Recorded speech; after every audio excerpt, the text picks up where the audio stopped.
Hello students. तो जैसा कि अपना चैप्टर फर्स्ट चल रहा है उसमें हम आज फिफ्थ लेक्चर पे आ गए हैं कि फिफ्थ लेक्चर में हमें क्या पढ़ना है। तो आज अपन पढ़ने वाले हैं केमिकल रिएक्शंस के बारे में और मैं आपको केमिकल रिएक्शंस के बारे में बताऊंगा, टाइप ऑफ केमिकल रिएक्शंस बताऊंगा, केमिकल रिएक्शंस कैसे होती हैं, क्यों होती हैं, ये सब अपन पढ़ेंगे। पहले भी हमने कुछ एक्टिविटीज के थ्रू हमने केमिकल रिएक्शंस के बारे में बहुत अच्छे तरीके से जाना है, आज भी हम जानने की कोशिश करेंगे। चलिए हम स्टार्ट करते हैं। सबसे पहले टाइप ऑफ केमिकल रिएक्शंस, कैसे होती हैं ये केमिकल रिएक्शन और क्यों होती हैं। ठीक है, ये आपको आज समझ लो, चाहे बाद में 11th 12th में समझ लेगा, सेम आपको काम में आएगा। ठीक है, तो अगर आप आज अच्छे से समझ लेते हैं तो बहुत फायदेमंद रहेगा। देखिए, हम टाइप ऑफ केमिकल रिएक्शंस में एक छोटा सा इंट्रोडक्शन मैंने मेरी तरफ से ऐड किया है और ये हम यहाँ समझ लेते हैं। Whenever different type of a chemical reaction is happened in the chemistry due to the reason of that, reason क्या रहेगा उनका रीजन ये रहेगा कि जो उनके ओल्ड बॉन्ड्स है वो टूटेंगे और न्यू बॉन्ड बनेंगे। यही प्रोसीजर हमें different type of chemical reactions बनाने के लिए रिस्पॉन्सिबल होगा। यानी different type of chemical reactions अपन पढ़ रहे हैं तो उसमें क्या होगा, पुराने बॉन्ड उनके टूटेंगे और नए बॉन्ड उनके बनेंगे। तो यही वजह है कि अलग अलग केमिकल रिएक्शंस होती हैं। अदरवाइज अगर ये ऐसा नहीं होता तो एक तरह की ही केमिकल रिएक्शन होती है। लेकिन अब क्या है कि हमारे पास अलग अलग बॉन्ड है, वो अलग अलग टूटेंगे। हर एटम की अलग अलग बॉन्ड कैपेसिटी होती है तो वो टूटेंगे और नए बॉन्ड्स बनेंगे। यही रीजन रहेगा अपने पास, क्या रहेगा, केमिकल रिएक्शंस होने का डिफरेंट टाइप ऑफ। तो सबसे पहले हमारे पास आ जाते हैं कॉम्बिनेशन और एडिशन रिएक्शन। कॉम्बिनेशन भी वही है और एडिशन रिएक्शन भी वही है। एग्जाम में आपको कंफ्यूज नहीं होना है कि कौन सी एडिशन रिएक्शन है और कौन सी कॉम्बिनेशन रिएक्शन है। दोनों का मतलब एक ही होता है, दोनों का मतलब होता है चीजों को ऐड करना। तो यहां हम समझेंगे whenever two or more substance are combined to each other is known as a combination reaction। ठीक है, जब भी दो चीजों को एक दूसरे के साथ अटैच किया जाता है, कंबाइन किया जाता है, तो ऐसी रिएक्शन होती है तो उसे हम कॉम्बिनेशन रिएक्शन का नाम देते हैं। देखिए, हम कॉम्बिनेशन रिएक्शन का इसका नाम देने वाले हैं इसमें। तो हमारे पास इन्होंने बोला कि कैसे हम समझ लेते हैं। For example calcium oxide reacts vigorously with water to produce slackline। ठीक है, calcium hydroxide releasing a large amount of heat। जरूरी नहीं है कि यही एग्जांपल ले, हम और एग्जांपल आ जाए हमारे पास।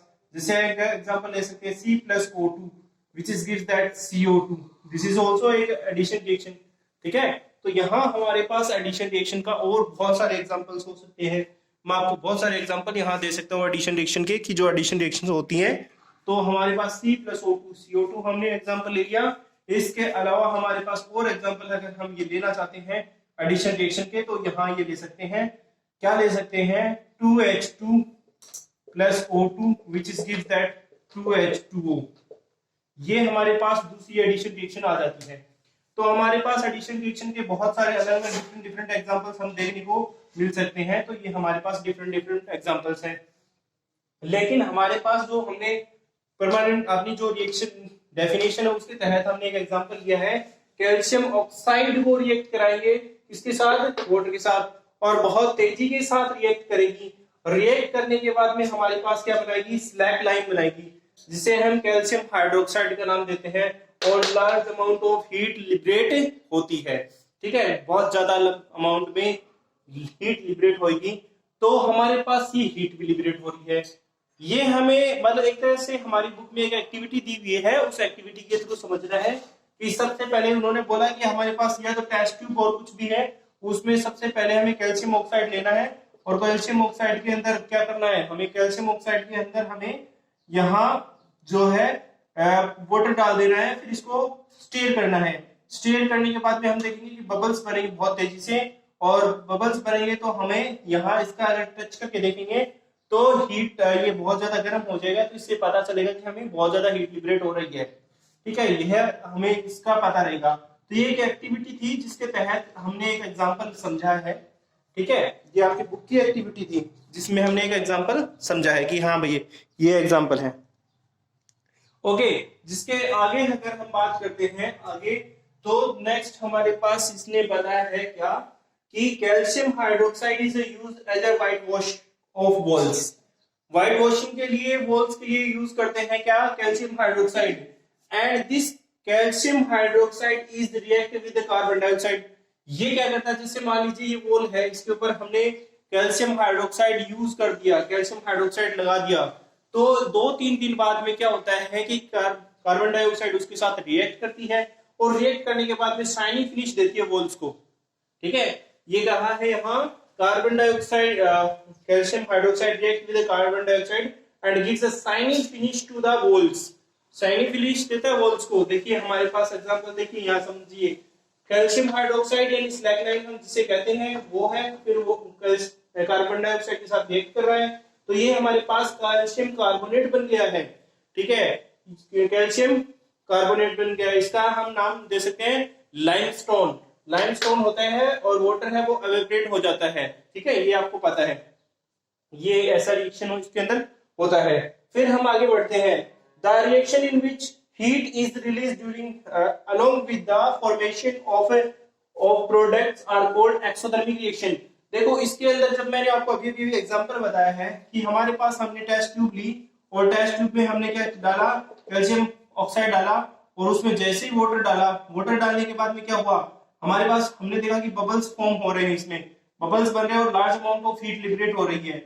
ऐसी रिएक्शन जिसमें हीट लिबरेट होती हो, ऐसी रिएक्शन जिसमें हीट लिबरेट होती हो उसे एक्सोथर्मिक रिएक्शन कहते हैं। ये आपको ध्यान रखना है। ठीक है, तो यहां हमारे पास इस एक्टिविटी में आपसे पूछेगा भी क्वेश्चन कि एक्टिविटी 1.1 में क्या हमारे पास कौन कौन सी रिएक्शन हो रही है। तो हमें पता चला कि यहाँ एक तो कॉम्बिनेशन रिएक्शन हो रही है और दूसरा उसके साथ साथ हमारे पास एक्सोथर्मिक रिएक्शन भी हो रही है। कैसे पता चला, क्योंकि हमने उसको टेस्ट ट्यूब को टच करके देखा तो बहुत ज्यादा गर्म थी, इसका मतलब हीट लिबरेट हो रही है। ठीक है ना, तो इसमें एग्जांपल इसने बता दें कि burning of natural gas. Natural gas को हमने ऑक्सीजन के प्रेजेंस में जलाया तो हमारे पास क्या होगा, large amount of heat produce करेगा और कार्बन डाइऑक्साइड बनाएगा और वाटर मॉलिक्यूल्स भी बनाएगा। ये हमारे पास एग्जांपल है किसका, एक्सोथर्मिक रिएक्शन का। फिर हम एक्सोथर्मिक के रिएक्शन से आगे बढ़ रहे हैं, ग्लूकोज कंबाइंड विद ऑक्सीजन। ये हमारे इसी रिएक्शन के तहत आ रहा है, कॉम्बिनेशन रिएक्शन के तहत हमारे पास बोल रहा है कि ग्लूकोज है वो ऑक्सीजन के साथ रिएक्ट करेगा, कंबाइन करेगा in the cells of our body. Cells के अंदर, हमारी बॉडी के अंदर जो ग्लूकोज है और ऑक्सीजन है वो एक दूसरे के साथ कंबाइन करेंगे टू प्रोड्यूस एनर्जी। ठीक है, एनर्जी प्रोड्यूस करेंगे। This special name of this reaction is known as respiration.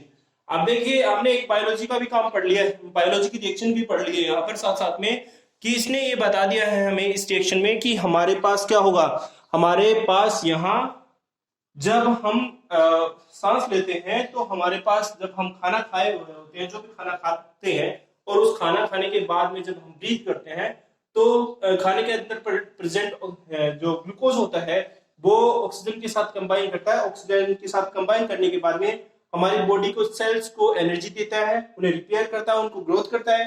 ठीक है, ये हमें पता चला। तो हमारे पास ये एग्जांपल, इस तरह की रिएक्शन को हम क्या कहते हैं, रेस्पिरेशन रिएक्शन कहते हैं। हम लाइफ प्रोसेस हमारा चैप्टर है उसमें बहुत अच्छे तरीके से इसको समझेंगे। अभी तो हमारे पास ये ग्लूकोज रहा, ये ऑक्सीजन रहा और ये हमारे पास कार्बन डाइऑक्साइड बन गया है, वाटर मॉलिक्यूल्स बन गया है और large amount of energy liberate होगी। ये भी एक exothermic as well as combination reaction है। ठीक है, तो रेस्पिरेशन रिएक्शन भी क्या है, दोनों का एग्जांपल हमारे पास यहाँ सेटिस्फाई करती है। ओके, तो आपको मेरे ख्याल से कॉम्बिनेशन रिएक्शन बहुत अच्छे तरीके से समझ में आ गई होगी। ओके, तो चलिए हम आगे बढ़ते हैं, आगे देखते हैं कौन सी रिएक्शन आती है आगे। तो चलिए आगे समझते हैं। आगे हमारे पास आ जाता है कि पहले हमने कॉम्बिनेशन रिएक्शन पढ़ी, यानी एक चीज को दो चीजों को एक में कन्वर्ट करने का प्रोसेस पढ़ा, या कह सकते हैं दो रिएक्टेड थे उनको एक में बदला था, है ना। और अब हम क्या करेंगे आगे, इसमें अब हम समझने वाले हैं कि एक रिएक्टेड होगा उसको दो या दो से अधिक प्रोडक्ट में कैसे चेंज करें। ठीक है, तो ये हम इसमें समझने वाले हैं अभी। तो चलिए स्टार्ट करते हैं और समझते हैं कि कैसे हम इनको समझ सकते हैं, कैसे एलिब्रेट कर सकते हैं, एक्सप्लेन कर सकते हैं। डिकम्पोजिशन रिएक्शन, नाम से ही पता चल रहा है डिकम्पोजिशन, और इसका दूसरा नाम डिसोसिएशन हो सकता है। ठीक है ना, डिसोसिएशन, ठीक है, डिसोसिएशन भी हो सकता है, डिसोसिएशन रिएक्शन भी कह सकते हैं, डिकम्पोजिशन रिएक्शन भी कह सकते हैं, दोनों नाम इसके हो सकते हैं। Whenever a single reactant is break down into two or more products are known as a decomposition reaction। यानी कि हमारे पास जैसे एग्जांपल के तौर पे हम अभी अभी समझे थे 2H2O है, इसको हमने क्या किया 2H2 प्लस O2 में तोड़ दिया, तो ये हमारे पास दो अलग अलग प्रोडक्ट बन गए, ठीक है, एक तो हाइड्रोजन और एक ऑक्सीजन। ये हमारे पास क्या है, ये हमारे पास डिकम्पोजिशन रिएक्शन का एग्जांपल है, ठीक है। दो चीजों को अलग अलग तोड़ दिया हमने, और इससे पहले भी अगर हम बात करें तो और भी हमारे पास एग्जांपल्स रहेंगे। तो इसने ये हमारे पास डिकम्पोजिशन रिएक्शन बता दी। इसने एक एग्जांपल लिया है, इसने बोला कि हमारे पास फेरस सल्फेट लेना है, टेस्ट ट्यूब में हमें फेरस सल्फेट लेना है, ये टेस्ट ट्यूब है, इसमें हमने फेरस सल्फेट लिया और इसको हमने बर्न कर दिया नीचे से।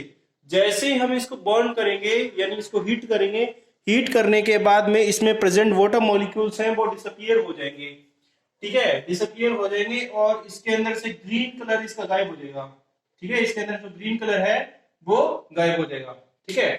तो हमारे पास एक तो बन जाएगा फेरिक ऑक्साइड बन जाएगा और दूसरा हमारे पास सल्फर डाइऑक्साइड और सल्फर ट्राइऑक्साइड, तीनों दोनों में से कोई एक गैस बन सकती है, ठीक है। तो ये हमें इसके अंदर समझना है, ये हमारी एक एक्टिविटी है बुक के अंदर, जिसके तहत हमें क्या करना है, टेस्ट ट्यूब में फेरस सल्फेट लेना है, उसको हीट करना है, फेरस सल्फेट का कलर अब ग्रीन होता है, जैसे उसको हीट करेंगे तो एक ग्रीन कलर उसमें से गायब हो जाएगा, ठीक है। तो हमारे पास देखो ये हम आगे पढ़ लेते हैं, ferrous sulphate crystals FeSO4 7H2O loses water when heated and then green color of the crystal changes, मतलब उसका कलर चेंज हो जाता है, मतलब जैसा भी कलर आएगा वो आ जाएगा। फिर हमें क्या है, डिकम्पोजेस इनटू फेरिक ऑक्साइड, एक तो फेरिक ऑक्साइड बन जाएगा Fe2O3 में बन जाएगा और एक बन जाएगा हमारे पास सल्फर डाइऑक्साइड या सल्फर ट्राइऑक्साइड, ठीक है। यहाँ फेरिक ऑक्साइड क्या है, वो सॉलिड स्टेट में रहेगा और ये दोनों क्या रहेंगी, गैसेस रहेंगी, है ना। तो हमें यहाँ डिकम्पोजिशन रिएक्शन समझ में आई कि जब भी हम एक रिएक्टेंट को दो या दो से अधिक प्रोडक्ट में चेंज करते हैं तो उसे हम क्या कहते हैं, डिकम्पोजिशन रिएक्शन का नाम देते हैं। ये आपको पता चला यहाँ कि डिकम्पोजिशन रिएक्शन कैसे होती है। फेरस सल्फेट को हमने क्या किया, हीट किया, हीट करने के बाद में फेरिक ऑक्साइड और सल्फर डाइऑक्साइड और सल्फर ट्राइऑक्साइड में वो चेंज हो गया, ठीक है। अब हमारे पास बेसिकली डिकम्पोजिशन रिएक्शन है वो तीन तरह की होती है, तीन अलग अलग तरह की डिकम्पोजिशन रिएक्शन होती है, तो वो तीनों हम यहाँ डिस्कस कर रहे हैं। देखिए पहला हमारे पास है इलेक्ट्रोलाइटिक डिकम्पोजिशन।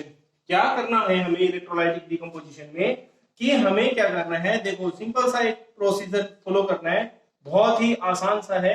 क्या करना है, एक हमें बीकर लेना है, मान लीजिए ये बीकर है, ठीक है, और बीकर में हमने दो इलेक्ट्रोड्स डाल दिए हैं, ये एक इलेक्ट्रोड है और ये दूसरा इलेक्ट्रोड है, दो इलेक्ट्रोड हमने इसमें डाले। इलेक्ट्रोडों को हमने कहीं ये हमारे पास बैटरी है मान लीजिए, और एक बैटरी को हमने इससे और ये अगले वाले से कनेक्ट कर दिया और इसमें हमने वाटर डाल दिया, पूरे में वाटर डाला हुआ है।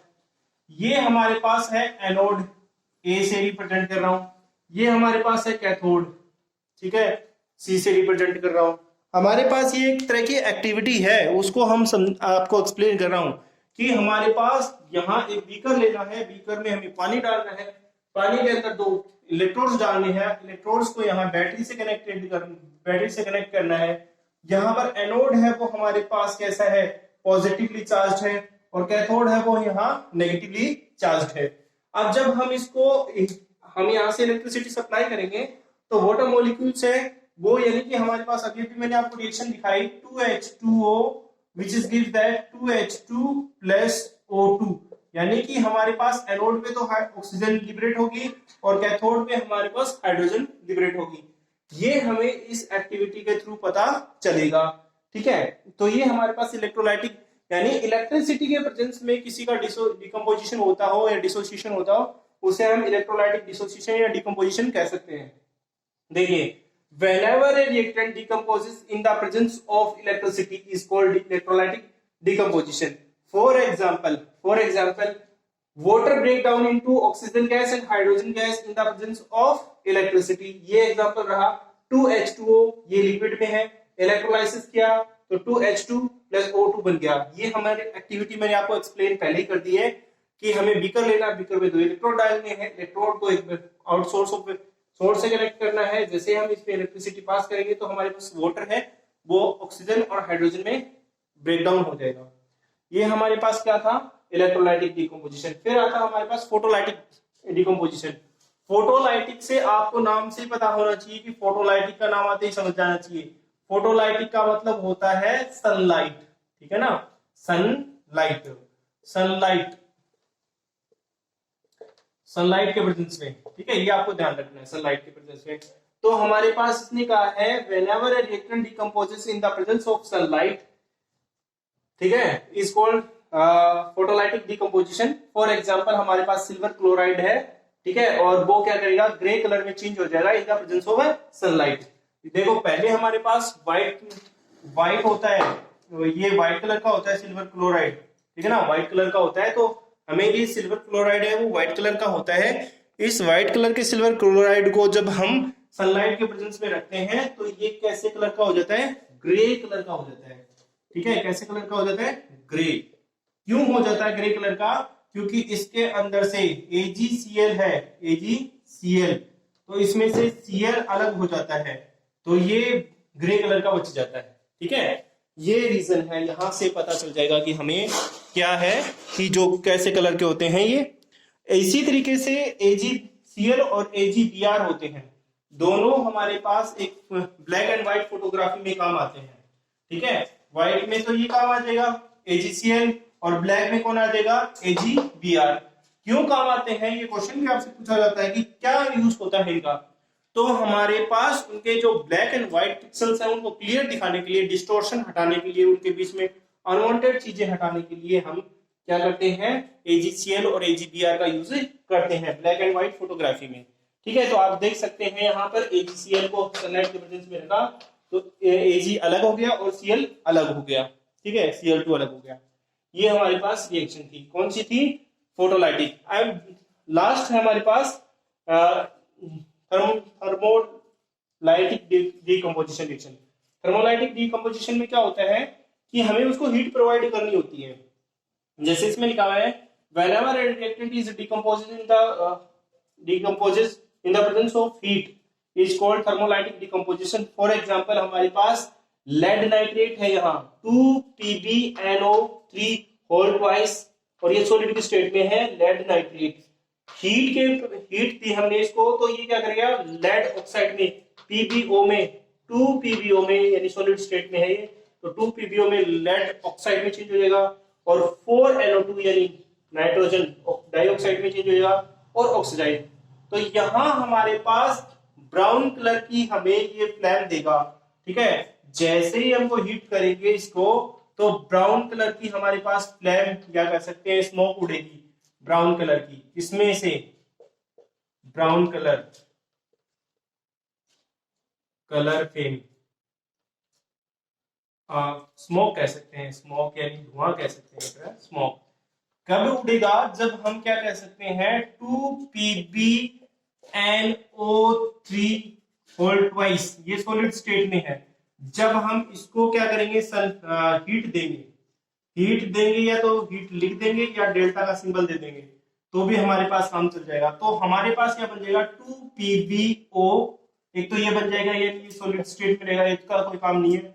एक बनेगा 4NO2, ये जो है वो हमें ब्राउन कलर की फ्लेम्स देगा या स्मोक देगा। इससे हमें ये पता चलेगा कि इसका डिकम्पोजिशन हो रहा है, किसका हो रहा है, इसका, और प्लस क्या होगा, ऑक्सीजन गैस लिबरेट होगी।